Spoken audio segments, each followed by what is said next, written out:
네, 안녕하세요. 2025년 부동산 시장 전망과 자산관리 전략에 대해서 특강을 시작하도록 하겠습니다.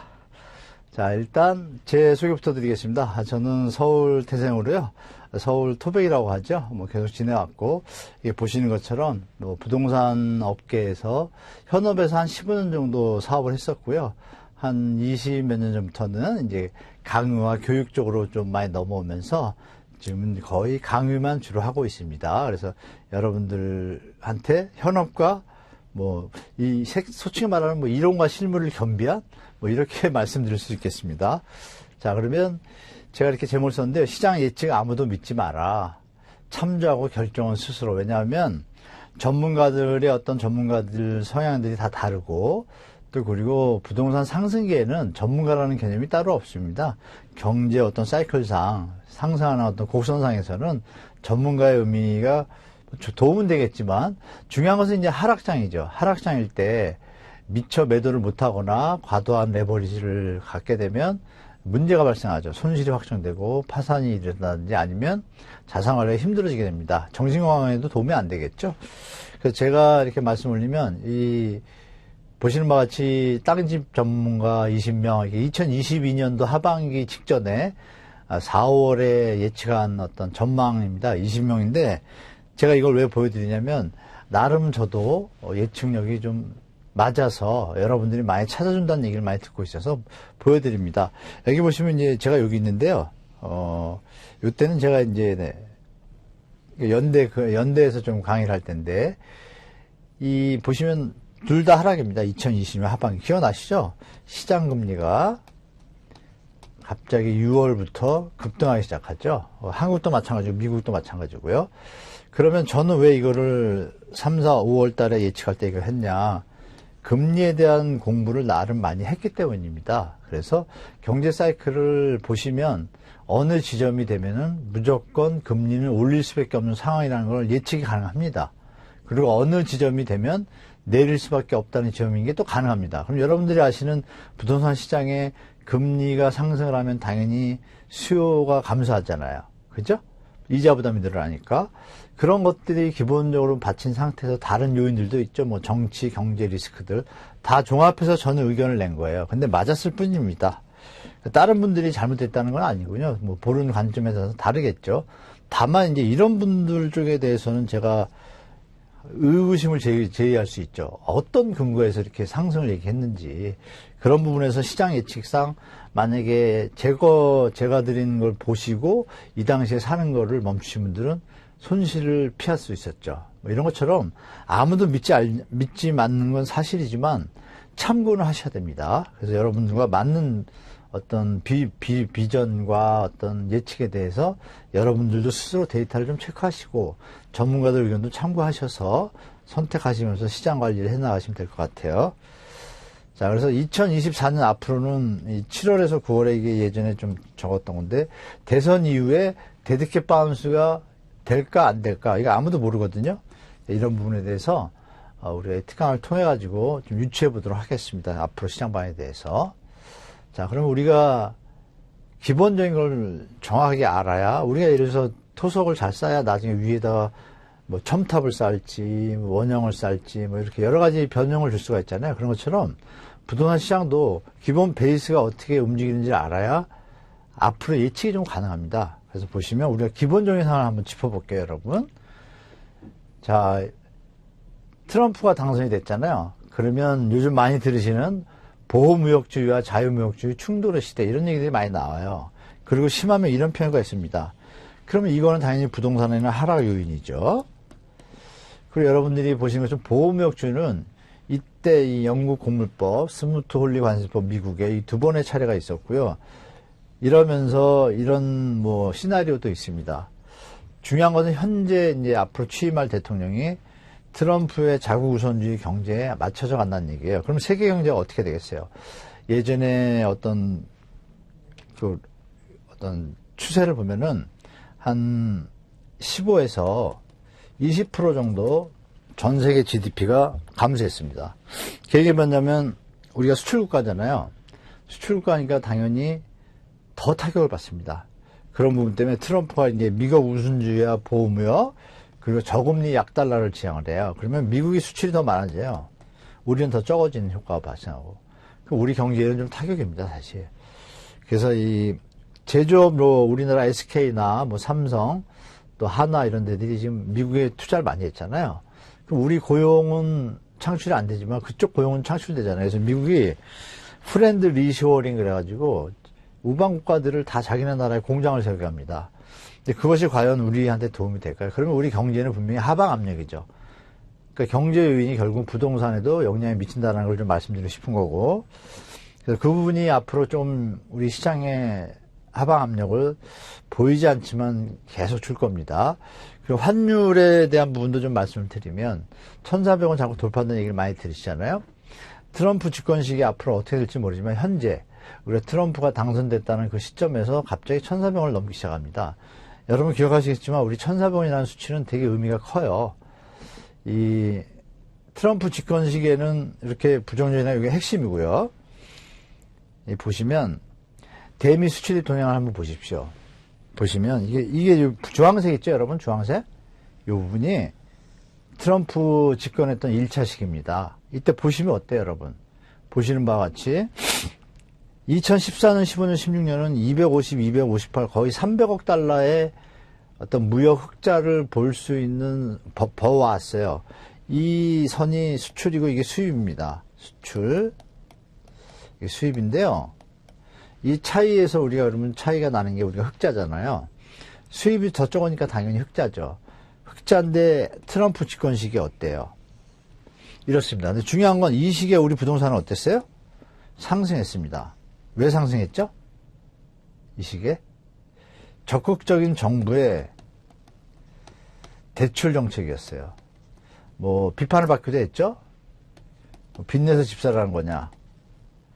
근데 그것이 시장의 상승 효과는 분명히 좋습니다. 그러면은 자연적인 상승은 아니었다는 얘기죠. 그럼 우리가 미래가 예측이 됩니다. 왜? 자연적인 상승이 아닌 약간의 오버슈팅된 약간 거품이 낀 상승은 조정이 되겠죠. 우리가 맥주 마실 때 거품이 있으면 사라지잖아요. 그 시기가 계속 와야 되는 타임을 우리가 놓쳤습니다. 왜냐면 중간에 이제 코로나가 터진 거예요. 그러니까 또 돈이 이제 시장에 막 퍼붓게 되잖아요. 그럼 돈이 많아지면 여러분 쉽게 생각해서 사과 2개가 있는데 시장에 사과 2개인데 돈이 시장에 100원이 있어요. 단순 계산하면 50원씩이잖아요. 근데 막 돈을 풀어요. 그래가지고 200원이 됐어요. 그럼 단순 계산하면 얼마예요? 100원으로 오르잖아요. 그러니까 돈을 풀면 그게 뭐죠? 여러분들이 아시는 M2입니다. M2. 광의 통화라는 거. 이게 늘면 부동산 자산가격이 오르게 돼 있어요. 그러면 적정 가격이라는 건 이 수준이잖아요. 그런데 만약에 이게 이 정도야 되는데 다른 어떤 경제 요인들이 많아서 얘가 100원이 아니라 150원이 됐어요. 그럼 어떻게 되겠어요? 나중에 100원으로 회귀하겠죠. 그러면 이게 거품의 꼭지점이라는 부동산 가격이 되는 거예요. 그러니까 경제하고도 은근히 연관됩니다. 이렇게 좀 훑어보시고. 자, 그 다음에 Recession History of Hard and Soft Landing이라고 써있죠. 이게 뭐냐면 경기 침체죠. 침체. 경기 침체에 뭐예요? 하드. 경착륙. 이거는 연착륙. 부드러운 착륙. 연착륙. 많이 들으셨죠? 뉴스에서? 경착륙, 연착륙. 자, 그럼 이 그림이 뭐냐면은 이 프레드라고 세인트루이스 중앙연방은행에서 우리나라 말하면 KB 통계가 우리나라 통계에서 많이 차지하잖아요. 부동산이. 그런 것처럼 이 세인트루이스 연방에서 데이터 통계들을 예전부터 시작을 해오다 보니까 모든 데이터들이 이쪽에 좀 모이기 시작합니다. 그래서 결국은 프레드라는 어떤 형태의 모습으로 기관의 형태를 갖추게 되고 모든 자료와 데이터들이 이쪽에서 공유가 됩니다. 그래서 거기서 우리가 CPI부터 해서 이런 것들이 다 발표가 되는 게 공식적인 자료들이 집계돼가지고 나와요. 거기서 이제 재작년 하반기에 이 그래프를 띄웁니다. 그럼 이거 설명드리면 이것만 해도 뭐 하나하나 설명하면 한 20분 갈 텐데요. 크게 볼게요, 여러분. 보시면 빨간 선이 있고 노란 선이 있고 파란 선 이렇게 4가지의 선이 있어요. 그 선의 성질은 뭐냐면 실업률하고 금리하고 무슨 소비자 가격 지수하고 오일 가격이에요. 근데 여기서 중요한 건 뭐냐면 제가 여러분들한테 엑기스만 말씀드릴게요. 이 금리 있잖아요. 금리하고 실업률하고 관계입니다. 상관관계. 그것만 보셔도 시장 예측이 가능합니다. 보시는 바와 같이 다른 부분은 나중에 또 추가 설명드릴게요. 자, 보시면 제가 이렇게 화살표를 해놨잖아요. 자, 여기에 공통점은 뭐냐면 뒤에서 볼게요. 자, 여기 이렇게 노란색이 실업률입니다. 실업률이 이렇게 내려오는데, 자, 실업률이 이렇게 내려오죠. 이렇게 내려왔어요. 자, 실업률이 이렇게 내려오다가, 어느 날 금리가 교차되는 점이 있어요. 실업률이 내려오다가, 금리가, 여기는 보면, 실업률이 내려오다가, 금리가 딱 치고 올라가죠, 여기. 이렇게. 보이시나요? 이렇게 치고 올라가죠, 요 점이. 금리가 내려오다가, 이렇게 오다가, 또 치고 올라오고, 이렇게 치고 올라가는 점이 있어요. 그럼 여러분들이 보실 게 뭐냐면, 요 지점 뒤에, 금리하고 여기는 또 교차가 되죠? 실업률이 올라가는 때. 여기 뒤에도 보시면 이렇습니다. 자, 여기서 보시면, 실업률이 내려오다가, 금리가 딱 치고 올라가죠, 요 지점. 그러고 나면, 그 뒤에 뭐가 있어요? 막대기가 있잖아요. 여기 막대기들이. 이 막대기가 뭐냐면요. 경기 침체 위기 때의 시기를 표현합니다. 기억나시죠? 1979년대 오일 쇼크. 2008년에 글로벌 금융위기. IT 버블. 2000년에 IT 버블. 2008년에 글로벌 금융위기. 막대기들이 이거 크게 있잖아요. 그죠? 결론 뭐냐면 실업률과 금리가 가다가 실업률이 낮아지고 금리가 어느 날 실업률이 낮아진다는 얘기는 뭐예요? 경제가 좋아진다는 얘기잖아요. 좋아진다는 얘기는 뭐예요? 호황이죠. 호황이면 돈이 막 돌죠. 그러면 거품이 생기죠. 막 우리가 맥주 잔 쉬자면 거품이 생기잖아요. 돈이 너무 많이 들면 거품이 생기겠죠. 그때 인플레이션 문제가 터집니다. 그걸 막기 위해서 그럼 뭘 해요? 금리를 올리죠. 그럼 그 지점이 교차되는 순간 교차되고 난 여기 보시죠. 여기도 보시면 실업률이 막 내려오다가 자 금리를 낮추니까 실업률이 낮아지고 좋아지죠. 어느 날 이거 실업률이 너무 위험해 그래서 금리를 올립니다. 올려서 교차되는 지점 그리고 얼마 있다 터지죠. 이게 공통적입니다. 이게 핵심이다 여러분. 경제와 부동산 사이클에서. 그래서 요번에는 어때요? 이게 코로나입니다. 이거 잠시 지금 너무 호황이죠. 오랫동안. 그리고 뒤에는 퀘스천을 찍어놨어요. 이 친구들이 2021년까지만 표를 보이고 안 보여줬습니다. 예측하라 이거죠. 앞으로 어떻게 될지. 이미 시장 참여자들한테 신호를 보내준 겁니다, 여러분. 이거 좀 잘 판단하시기 바라요. 자, 그렇게 보시고 미래는 어떻게 될지 모른다. 근데 그게 지금 트럼프가 됐죠? 됐고 이런 것들에 대해서 우리가 예측하는 능력을 갖춰야 자산 관리가 가능합니다. 금 가격이 많이 오르고 있잖아요. 이건 뭐 예정된 시나리오입니다. 지금 제가 말씀을 드린 건 저는 이제 많이 봐왔으니까 말씀을 올리는데 우리 시청자, 우리 수강생 여러분들은 이 그림의 의미를 한번 곱씹어서 경제의 핵심이 뭔가를 키포인트만 아셔요. 우리가 바닷물을 다 퍼마셔야 뭐 이거 짜다 싱겁다 얘기하는 거 아니잖아요. 바닷물 손가락만 찍으면 어때요 여러분? 짜죠? 짠 줄 알잖아요. 그런 거에 맥락에서 이렇게 요것만 아셔도 시장 예측이 가능하다라고 제가 말씀을 올립니다. 자, 그럼 신용카드 연체율 인계점 이렇게 되는데요. 자, 미국의 신용카드 여러 가지 이제 종류가 있는데 여기서 이제 이 델리컨시가 이제 연체율이라는 얘기입니다. 연체율인데 이 중에서 이제 요게 이제 상업용 부동산 연체율이고요. 요게 이제 신용카드예요. 신용카드인데 요 지점이 여러분 아주 의미가 있습니다. 요 지점을 연장해서 보면 연장선을 제가 걷나? 안 걷네. 요걸 이제 확대해 볼게요. 요 보시면 두 개가 올라가잖아요. 상업용 부동산 연체율하고 신용카드 연체율이 상당히 높이 올라갔어요. 짧은 기간에 그죠? 그러면 이것에 대해서도 우리가 여기 써놨잖아요. 임계점 앞으로 대비 필요하다 이렇게 표현을 했어요. 이것도 여러분들이 좀 생각해 보셔야 됩니다. 자, 그래서 신용카드를 갖다 확대해 보겠어요. 확대해 보니까 어때요? 이게 신용카드 그동안 추시거든요. 막대기가 있잖아요. 여기도 막대기가 있고, 막대기 있고, 그죠? 이게 뭘 의미한다 그랬어요, 여러분? 경기 침체나 위기 둔화를 얘기한다 그랬죠? 자, 그러면 현재 이 지점인데 4.49예요, 연체율이. 올라가. 이게 현재라는 개념은 오늘 강의하는 날짜 개념입니다. 자, 여기서 선을 그어볼게요. 제가 선을 똑바로 긋지 못하지만. 이게. 선을 걷나, 혹시? 걷네요, 제가 이렇게. 죄송합니다. 자, 보시면 어때요, 여러분? 선이 있죠? 이 선에 가볼게요. 이어 가보면. 요 지점 있죠? 만나는데, 그죠? 요 지점 있죠? 그죠? 요 지점 있죠? 자, 요 지점이 지금 제가 임계점이라는 표현을 썼어요. 이건 제가 만든 편인데, 물론 이 프레드에서 나온 자료를 가지고 제가 분석을 해서 말씀드린 겁니다. 자, 그 뒤에 다 경제 위기나 침체나 들어가 있었죠. 어떨 때 연체율이 이 수준일 때 뒤에 바로 몇 개월 뒤에. 요번에도 그럴지 모르겠어요. 왜냐하면 요새는 현대화폐 이론이라고 해서 돈은 더 풀면 풀린다 이런 게 좀 있잖아요. 부채가 뭐 어떻게 되는지 모르지만 로마 시대 때 돈을 많이 풀어서 망했던 것처럼 망할지 안 망할지 모르겠어요. 뭐 비트코인도 있고 여러 가지가. 경제 요인은 너무나 많은 것들이 있기 때문에 다만 우리가 유출할 수 있겠다. 그러면 대비는 해야겠죠. 안 터지면 다행이고 터지면 대비한 사람은 어떤 대비 능력이 좋으니까 손실을 많이 안 보겠죠. 이 부분 꼭 참고하시기 바랍니다. 자, 그리고 환율과 주택시장과의 관계를 말씀드릴게요. 이 데이터도 가끔마다 올리는 분들 계신데 깨끗하게 정리해서 우리 수강생분들한테 특강 때 보여드리는 겁니다. 자, 보시면 어때요, 여러분? 빨간 선이 환율입니다. 1,400원일 때 이렇게 있죠. 이렇게 1,400원 이상일 때 IMF, 글로벌 금융위기, 그리고 레고랜드 사태 때 한번 딱 터졌어요. 그런데 지금은 아무것도 없죠. 없는데 1,407원을 찍었어요. 지금이라는 게 이제 트럼프 당선되고 나서죠. 왜 그럴까요? 아까 말씀드린 경제적으로 부정적인 요인들이 트럼프가 당선됨으로 해서 대외 무역 정책이나 이런 것들이 한국에는 부정적이기 때문에 그런 요인도 있고, 플러스 알파 우리가 내수가 좀 안 좋습니다, 지금. 이런 것들에 대해서 해외에서 판단하는 해외 자산 펀드 트레이더들이 어떻게 판단하는 거예요? 아, 이거는 한국이 감내하기 좀 힘들겠구나. 당분간 어려울 수 있겠구나. 경제가 수익이 잘 안 내겠구나.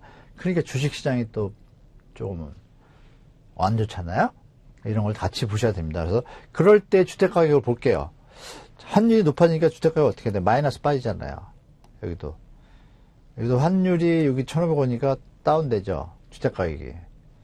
환율이 좀 안정적이니까 주택가격이 약간 상승하려고 기밀했고 정책금리는 푹 뛰었어요. 환율이 그냥 유지하고 있으니까 1,200원, 1,100원대니까.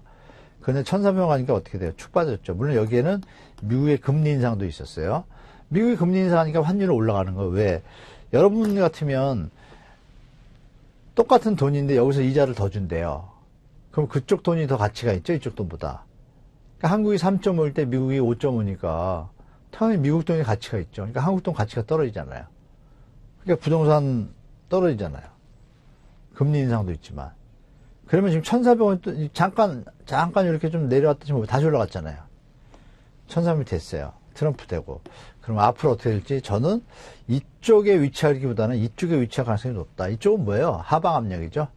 그래서 조정이 올 거라고 저는 개인적으로 보고 있는데, 또 정부가 정책 금리를 쓰면 미래의 어떤 버블의 시기를 갖다가 조정하느라고 뒤로 미루면 뒤로 밀려져서 조금 일이 설 수는 있어요. 그러나 만약에 좀 연착륙선에서 간다라고 하면 제가 볼 땐 2025년, 26년은 조정장으로 가는 게 맞는 게 시장입니다. 그래서 정부 정책도 같이 보셔야 돼요. 정부가 정책 금리를 많이 쓰면서 지금 많이 유지하고 있잖아요. 이것이 한없이 갈 수는 없거든요.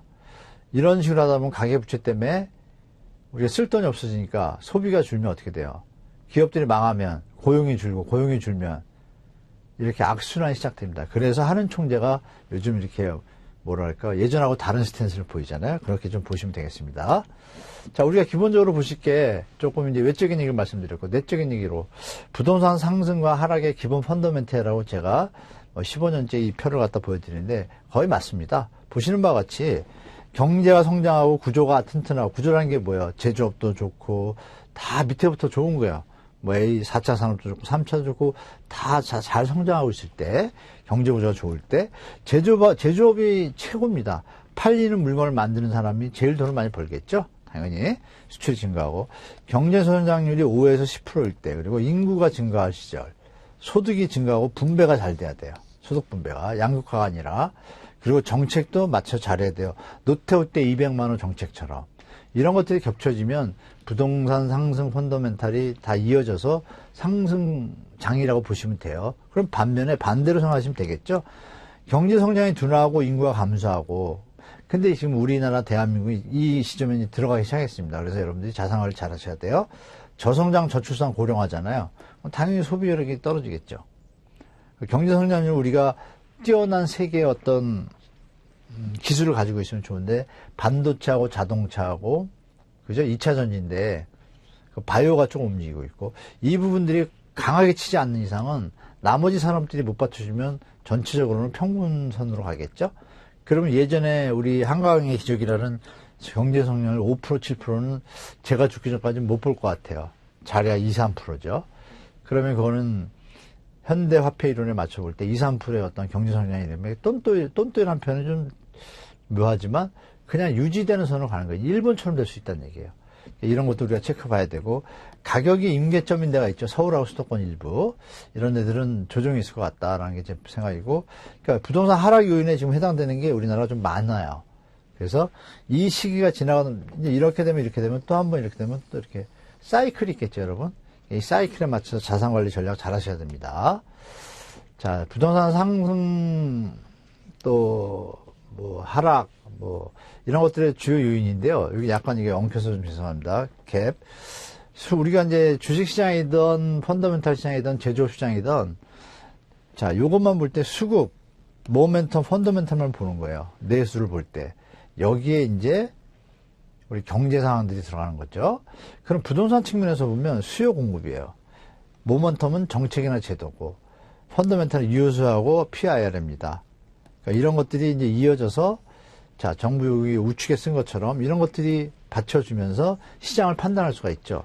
그런데 이것만 갖고는 모자르다 얘기예요. 그래서 보시는 것 같이 정부의 재정정책. 지금 이 상황들이 안 좋음에도 불구하고 정부가 돈을 풀면 집값 상승 유지를 할 수가 있어요. 그죠? 근데 그것이 나중에는 약간 부담으로 돌아오겠죠. 그 중앙은행은 통화정책과 금융정책을 하죠.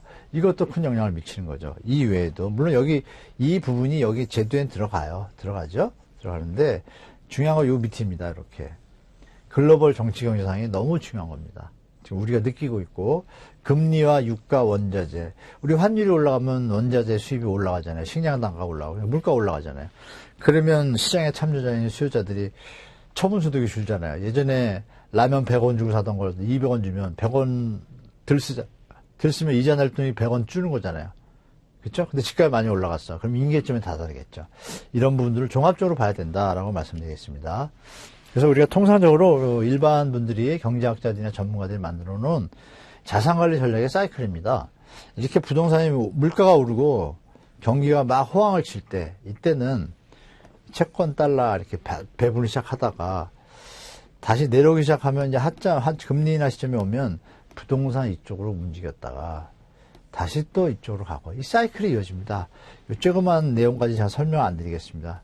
이거 참조해서 잘 보시면 보일 겁니다. 그래서 이런 사이클에 맞춰서 하셔야 된다는 걸 좀 말씀드리고 실제로 채권 매수액을 볼까요, 여러분?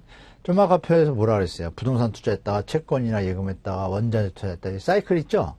있는데 여기 보시면 국채, 회사채, 뭐 채권 얘기 많이 들으셨잖아요.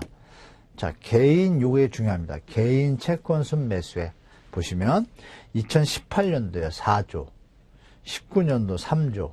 그러면 이때 뭐 할 때? 부동산 좋을 때죠, 여러분. 그럼 이때 이 사람들은 채권보다 부동산을 투자한 거예요. 그죠? 이분들이 그럼 부동산을 막 팔았죠. 여기 많이 막 불장이었잖아요. 부동산 막 팔았어요. 돈이 생겼죠. 그럼 다시 부동산을 사야 되죠. 근데 덜 사죠. 그리고 어디로 가요? 채권 삽니다. 이 사람들은 자산관리 전략을 잘하는 준전문가들이에요. 갑자기 10배가 들어요. 10배. 우리 뭐 정책 자금해가지고 푸는 게 30조, 50조 이렇잖아요. 그만큼 씁니다. 그만큼. 부동산을. 그러면 이 양반들은 바보를 해서 부동산을 이때 안 사나요? 3년도, 4년도 때? 아니죠. 조정이 있을 거라고 보고 아까 말씀드린 사이클에 맞춰서 부동산 자산을 관리한다. 채권으로 갔다가 부동산 갔다. 이렇게 보시면 돼요. 그래서 여러분도 그런 패턴들을 우리가 눈여겨서 보셔야 됩니다. 이렇게 지금 말씀드린 것처럼 부동산 자산은 관리에 있어서 단순히 동네에서 뭐 공인중개사 사장님께서 지금 이제 더 오를 거야 이런 얘기만 갖고 판단하시면 안 된다는 얘기입니다. 언론에서 뭐 여기 입주 물량이 부족해서 뭐 집값이 오를 거야 이거 갖고 판단하면 안 되는 거예요. 집값이 오르는데 살 돈이 있어야지 사잖아요. 심하면 그들만의 리그라는 얘기도 나와요. 갭투기해서 투자해서 번 돈 가진 사람이 또 사는 거예요. 뒤에 사람이 사줄 사람, 실수요, 유효 수요가 받쳐줬을 때 그 논리는 성립하지만 그렇지 않을 때는 어떻게 해요? 조정기가 들어오죠. 그러면 과다한 레버리지를 활용한, 대출을 활용한 분들은 이자 부담에 허덕일 때가 있습니다. 그러면 정말 정신건강에도 안 좋고 손실이 확정될 때도 있어요. 그래서 드리고 싶은 말씀은 부동산 자산은 물론이고 일반 자산 관리에 있어서 경제 사이클과 부동산 사이클 이런 것들을 같이 공부하셔야 우리가 제대로 볼 수 있다. 큰 그림을 보고 숲을 볼 줄 알아야 나무 상태도 또 체크가 잘 되잖아요. 그렇죠? 숲을 보니까 저기서 병이 들기 시작해서 병이 오는데 내 나무는 잘 자라고 있다고 가만히 있으면 안 돼요. 왜? 6개월 뒤에 이 병이 나한테도 올 수 있으니까. 이런 걸 잘 생각하시기 바랍니다. 이상입니다. 자, 다음 시간 때 또 뵙겠습니다.